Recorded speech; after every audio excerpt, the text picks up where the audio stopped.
അതിനാണോ? അല്ലല്ലോ ബ്രോ ഇവിടെ പ്രശ്നം. വണ്ടി ഓണാണല്ലോ ബ്രോ. അതുപോലെയാണെങ്കിൽ 5 മണിക്ക് മുമ്പ് വീട്ടിൽ ആക്കണം. എന്നിട്ട് ഹെൽപ്പ് ചെയ്യാൻ പറ്റുമോ?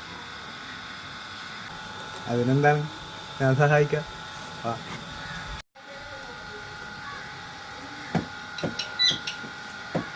ബ്രോ നീങ്ങ നോക്കട്ടെ.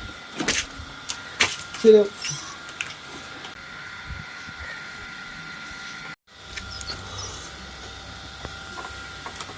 ഇത് സിമ്പിള് പ്രശ്നം, ശരിയാക്കി തരാം. ബ്രോ ഒന്ന് പുറകിന്നുണ്ടല്ലേ? അതിന്റെ കുട്ടി അവിടെ നിന്ന് നശിപ്പിക്കണ്ട. ബ്രോ വന്നിരുന്നു ടിക്കറ്റ് അല്ലേ? വാ.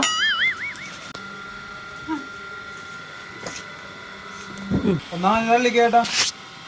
ആ